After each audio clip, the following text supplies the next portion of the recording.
We always loved cars because it was our way out. In town was 600-800 at the time. If you didn't have a car, you couldn't meet the girl, you couldn't go anywhere. I mean, you were stuck unless one of your buddies had one. And so really it made you work at the factory or the gas station to get enough money to buy a car. I mean, that was your only goal.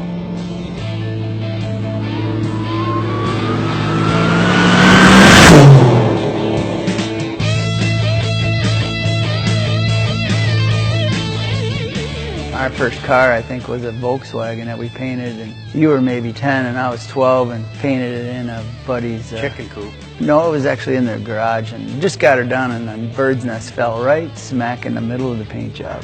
And that's just the way it was. You know, for money, you were doing anything. But that's kind of how we started, just fixing other people's cars and working your way into your own, and finally. One day I was reading the paper, and I said to my wife, I said, there's a '69 Camaro pace car in the paper, and it was like $6,000, and I didn't have any money. So I said, I'm going to just go down to the corner bank and see if they'll borrow me money. She's like, yeah, whatever. So I went in there and I said, look, I found this pace car. It's a '69 convertible. It's a really cool car. I want to fix it up. You know, will you borrow me the money? And they borrowed me the money. And I have to say that's probably the car that started our business.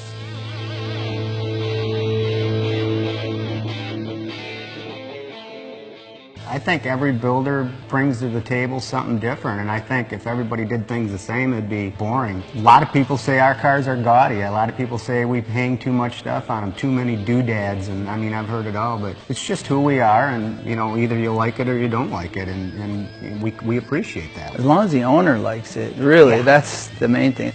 Chris, the owner of this car, wanted to do a '66. He said, I just want metal seats. And that kind of became the theme of the car, you know.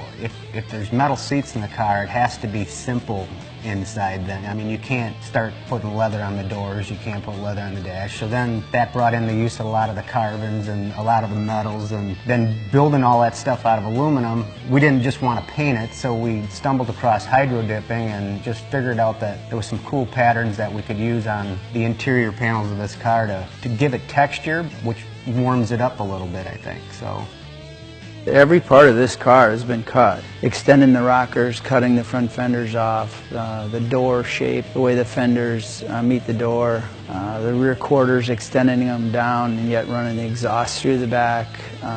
The taillight panel is a one-piece taillight panel now.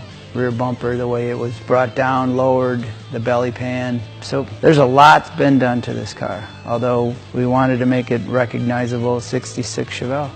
You know, you get in it and the car feels cold. You touch the ringbrothers start button and it comes to life. It actually sounds pretty mellow, but yet you have no idea what's lurking under the hood until you put your foot in it, and the whipple comes to life, and the tires start tearing off, chipping paint.